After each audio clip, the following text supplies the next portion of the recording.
NEET परीक्षा में धांधली की हर रोज नई कहानी सामने आ रही है। 24 लाख छात्रों के भविष्य से जुड़ी इस परीक्षा की जो कहानी हम आपको दिखाने जा रहे हैं वो आपको हैरान कर देगी। आप सोचेंगे कि जिस नीट की परीक्षा के लिए लाखों छात्र और उनके माता पिता तपस्या करते हैं, उसके पेपर को इतने गैर जिम्मेदार तरीके से भी ले जाया जा सकता है।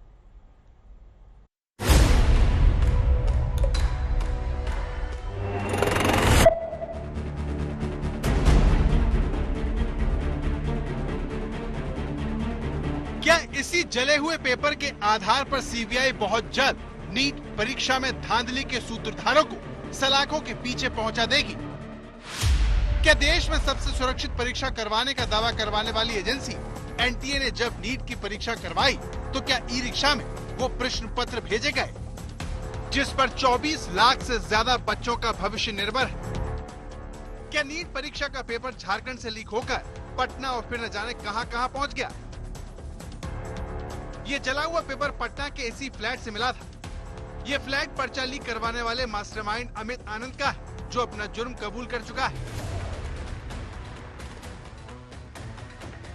नीट परीक्षा पर देश भर में बवाल के बाद इस मामले की जांच सीबीआई को सौंपी जा चुकी है। अब सीबीआई की टीम पटना से लेकर गोधरा तक जाकर जांच कर रही है। पटना में ही सबसे पहले पेपर लीक को लेकर खुलासा हुआ और गिरफ्तारी हुई। पहले बिहार पुलिस और फिर आर्थिक अपराध शाखा के बाद जांच अब सीबीआई संभाल चुकी है। गोधरा में पेपर में नकल कराने के आरोप की जांच हो रही है तो महाराष्ट्र से भी गिरफ्तारी हुई है। लेकिन जांच एजेंसियों की नजर झारखंड पर है, जहां से नीट का पेपर लीक होने का शक है। 5 मई को पटना के एजी कॉलोनी के कुलदीप विक्रमादित्य अपार्टमेंट में आरोपी अमित आनंद के घर जला हुआ प्रश्न पत्र, सवालों के जवाब, पोस्ट डेटेड चेक और अभ्यर्थियों के डॉक्यूमेंट बरामद हुए थे।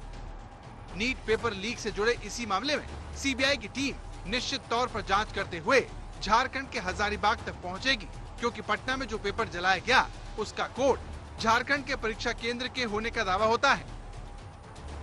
झारखंड के हजारीबाग का ये वही ओएसिस स्कूल है जहां हमारी टीम पहुंची। आज तक के कैमरे पर ओएसिस स्कूल के प्रिंसिपल अपने सेंटर से पेपर लीक की शंका को खारिज करते हुए कहते हैं, तो जो बॉक्सेस एनटीए से आता है वो 7 लेयर्स में कवर्ड होता है। सबसे पहले आप देखेंगे एक आयरन बॉक्स होता है, ऊपर से एक कूट का गत्ते का कवर होता है, उसके ऊपर में एक टेपिंग होती है जो एनटीए की होती है। तो हम लोग जब जांचने के लिए जाते हैं तो उस गत्ते को जांचते हैं और उस टेपिंग को जांचते हैं कि कहीं कोई गड़बड़ नहीं है। लेकिन इस बातचीत में हजारीबाग के ओएसिस स्कूल के प्रिंसिपल ने हमें बताया कि जब ईओयू की टीम जांच के लिए उनके सेंटर पहुंची तो उसने प्रश्न पत्र के पैकेट में गड़बड़ी पाई। आंसर बुकलेट जो होता है वो ऑलमोस्ट इस कार्ड के फॉर्म में ऐसा होता है। ये सेल्फ एडेसिव टेप होता है जिससे ये चिपका होता है। इसे हमें यहाँ से कट करना पड़ता है कैंची से। होता है, ये क्वेश्चन नहीं, ये आंसर बुकलेट होता है जी। इसमें क्वेश्चन नहीं होता है, ठीक है। नहीं, क्वेश्चन का आंसर बुकलेट होता है जी जी। इसे इस तरह से इसके अंदर जैसे ये कार्ड जा रहा है बिल्कुल ऐसे ही रहता है और ये सेल्फ एडेसिव टेप होता है जो कि उखड़ता नहीं है। इसे कैंची से कट करना पड़ता है। इसे कैंची से कट करके दिया गया। जो ईओयू की टीम आई थी उनका ये कहना था कि ऑलमोस्ट इस एंड में यहाँ से कहीं से टेम्परिंग किया गया था बहुत बारीकी से, और जिसे उन्होंने जैसे उनका कहना था किसी ग्लू से चिपकाया गया था कि जो आम उनके बतौर उनके ही कि आम आदमी के बस के बाहर है इस चीज को पकड़ना। क्योंकि इस तरह के कई सारे केसेस उन लोगों ने हैंडल किए हैं। उन्होंने रेफर किया था बिहार में किसी पुलिस भर्ती की परीक्षा का, ठीक है, उसमें भी इसी तरह का किया हुआ था जो हाईली प्रोफेशनल लोग होते हैं जो करते हैं। तो हजारीबाग के ओएसिस स्कूल के प्रिंसिपल के मुताबिक नीट के प्रश्न पत्रों के पैकेट में गड़बड़ी थी। ईओयू की टीम 21 जून को हजारीबाग आई थी, जो जांच के सिलसिले में एसबीआई भी गई, जो नीट पेपर का कस्टोडियन था। ईओयू की जांच के दौरान कुरियर के कर्मचारियों ने बताया कि प्रश्न पत्र के बक्से 3 मई 2024 को सर्विस से हजारीबाग की एसबीआई पहुंचाए गए। प्रश्न पत्र के बक्से रांची से हजारीबाग गाड़ी से मंगवाए गए और इन बक्सों को ई रिक्शा से बैंक भेजा गया। आप देखेंगे उस दिन जो जांच एजेंसी आई, जांच एजेंसीज ने यहाँ पे इंस्पेक्शन किया। आप जांच एजेंसीज ने सारे स्कूल के बॉक्सेस का इंस्पेक्शन किया, सारी चीजों का इंस्पेक्शन किया। उसके बाद जांच एजेंसी यहाँ से बैंक भी गई, बैंक पे इंस्पेक्शन किया। ट्रांसपोर्ट एजेंसी गई, ट्रांसपोर्ट एजेंसी में भी इंस्पेक्शन किया। आप अगर इन बातों को, सारे इंस्पेक्शन को जांच एजेंसी के अगर देखेंगे तो कहीं भी हमारे तरफ कोई इशारा नहीं होता है। अगर इशारा कहीं होता भी है तो वो ट्रांसपोर्ट एजेंसी पे बहुत सख्त गुस्से में थे कि ट्रांसपोर्ट एजेंसी किस तरह से नेटवर्क की गाड़ी से, जैसा कि ट्रांसपोर्ट एजेंसी ने कहा कि नेटवर्क की गाड़ी से रांची से यहाँ आया, लाने वाला सिर्फ एक ड्राइवर था गाड़ी में। तो उन्होंने कहा इतनी मिस हैंडलिंग क्यों, और वो गाड़ी में लाकर हजारीबाग से बाहर 4 किलोमीटर करीब दूर है ओरिया, वहां पे डंप किया। एक छोटा सा दुकान के फॉर्मन का ऑफिस है, और वहां से ई रिक्शा में ये जो क्वेश्चन बुकलेट्स बैंक तक गया। उन्होंने बहुत जमकर कहा इस बात को। इस बात पे ऑब्जेक्शन किया कि ई रिक्शा में क्यों ले जाया गया है, और सिर्फ एक ही आदमी इतना संवेदनशील डॉक्यूमेंट्स लेकर ट्रक में क्यों आया, कोई सिक्योरिटी प्रोवाइड क्यों नहीं की। और वो भी जो गाड़ी लेकर आई वो गाड़ी नेटवर्क की थी। नेटवर्क के कहने का मतलब जो कई सारे कुरियर का सामान लेकर के आता है। सोचिए, जिस परीक्षा पर 24 लाख से ज्यादा छात्रों का भविष्य टिका हुआ है, उसकी परीक्षा के प्रश्न पत्र को बिना सुरक्षा पहले रांची से हजारीबाग लाया गया, और फिर ट्रांसपोर्ट कंपनी से नीट परीक्षा के प्रश्न पत्र के बक्से ई रिक्शा से स्टेट बैंक लाए गए, जिन्हें बाद में लॉकर में रखा गया। तो इस खुलासे के आधार पर कहा जा सकता है कि नीट परीक्षा के पेपरों की सुरक्षा राम भरोसे थी। अगर पटना में आरोपियों के घर से जला हुआ पेपर नहीं मिलता तो देश को नीट परीक्षा में धांधली की इस नई कहानी का पता नहीं चलता, और नीट परीक्षा आयोजित करवाने वाली एनटीए की लापरवाही सामने नहीं आती। रांची से सत्यजीत कुमार और पटना से रोहित कुमार सिंह के साथ आदित्य वैभव, आज तक। हकीकत आपने देख ली कि किस गैर जिम्मेदार तरीके से नीट की परीक्षा के पेपर लाए गए। पेपर के लिफाफे से छेड़छाड़ हुई और किसी को पता भी नहीं चला। ऐसा न हो इसके लिए कठोर नियम है। एनटीए किसी एक जगह पर प्रश्न पत्र को छपवाता है और वहां से उनको अलग अलग राज्यों में भेजा जाता है। अमूमन उसे उस राज्य की राजधानी में भेजा जाता है, वहां से कुरियर कंपनी के द्वारा उसे अलग अलग शहरों में बने परीक्षा केंद्र तक भेजा जाता है, जो कि वहां के स्टेट बैंक के लॉकर में डाल दिए जाते हैं। इसके बाद परीक्षा के दिन 2 घंटे पहले वहां पर मैजिस्ट्रेट की निगरानी में पर्टिकुलर सेंटर के हेड को हैंडओवर किया जाता है। पेपरों को एग्जाम से पहले अलग अलग सेंटर्स के स्ट्रांग रूम में रखा जाता है। इन स्ट्रांग रूम में किसी भी व्यक्ति का प्रवेश वर्जित होता है। इतना ही नहीं, पेपर हमेशा सील करके रखा जाता है। वहीं स्ट्रांग रूम के बाहर हमेशा कोई सुरक्षा कर्मी मौजूद रहता है। एग्जाम से पहले परीक्षा अधिकारी अन्य सुरक्षा अधिकारियों के साथ स्ट्रांग रूम खोलकर पेपर का वितरण कराते हैं और यह सुनिश्चित करते हैं कि एग्जाम से पहले पेपर की सील कोई न खोले।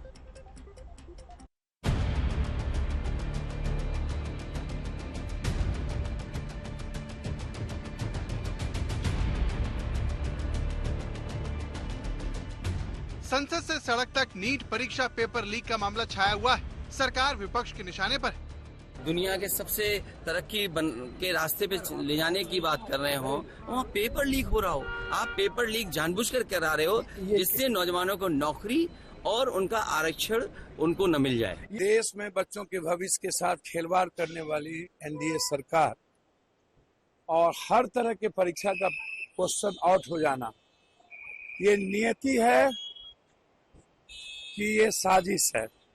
इनकी पत्नी जदयू की बड़ी नेत्री हैं, चुनाव लड़ चुकी हैं। ये आपके समक्ष तस्वीर है। ये सबूत है उनकी कारगुजारियों के। ये सबूत है कि कैसे सारे प्रश्न पत्र पहले से उपलब्ध थे। इधर पेपर लीक कांड के भंडाफोड़ के सच का पता लगाने में पटना से गोधरा तक सीबीआई की टीम पूरे एक्शन में है, जो पिछले 20 दिनों में इकट्ठा किए गए सबूतों की कड़ियां जोड़ रही है।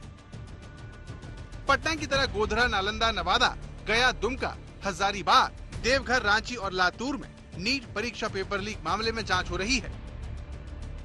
इस तरह 3 हफ्ते के अंदर देश के 4 राज्यों और 10 शहरों तक धांधलीबाजों के कई रैकेट का खुलासा हो चुका है। इस मामले को लेकर प्रदर्शन जारी है। आज भी एनएसयूआई ने इसे लेकर प्रदर्शन किया। इस मामले में अब तक पटना से 13, गोधरा से 5, देवघर से 5 और लातूर से 1 आरोपी की गिरफ्तारी हुई है। इस बीच सीबीआई की टीम धांधली की जांच को लेकर गुजरात के गोधरा पहुंची। सीबीआई की 4 सदस्यीय टीम के गोधरा पहुंचने से पहले पुलिस परीक्षा सेंटर में हुई धांधली के आरोप में 5 लोगों को गिरफ्तार कर चुकी है। गुजरात पुलिस अब ये मामला सीबीआई को हैंडओवर करेगी।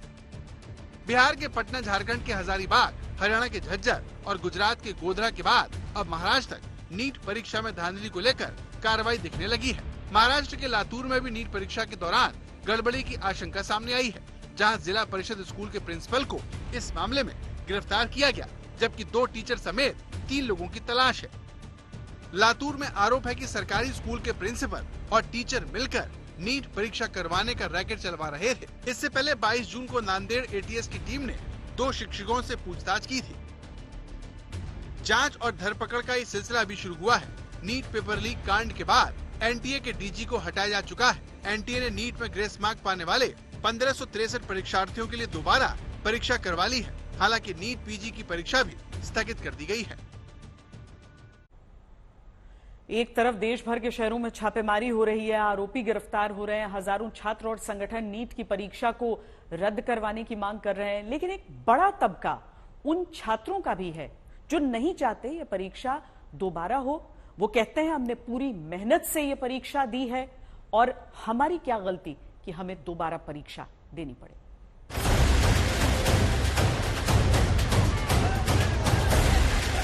दोबारा परीक्षा होना आसान काम नहीं है। फिर से कराना बहुत ज़्यादा मुश्किल हो जाता है। री एग्जामिनेशन नहीं होना चाहिए। जिन्होंने गलती की है उन्हें सजा मिलनी चाहिए। उनकी गलती की सजा हम क्यों भुगते। अगर दोबारा पेपर हुआ, अगर हमारे और अच्छे आ गए तो बहुत बढ़िया है, लेकिन अगर कम आ गए तो हमें ही अफसोस होगा ना। नीट की परीक्षा दोबारा नहीं होनी चाहिए। नीट पेपर लीक मामले में जो कुछ भी हो रहा है वो सबसे ज्यादा उन छात्रों को टेंशन में डाल रहा है जो इस परीक्षा में कामयाब हो गए हैं। देश में बड़ी संख्या में विद्यार्थी दोबारा नीट परीक्षा कराए जाने की मांग के खिलाफ दिखते हैं। इसमें मोहाली के तेजस सिंह शामिल हैं, जिन्होंने 720 में से 720 अंक हासिल किए।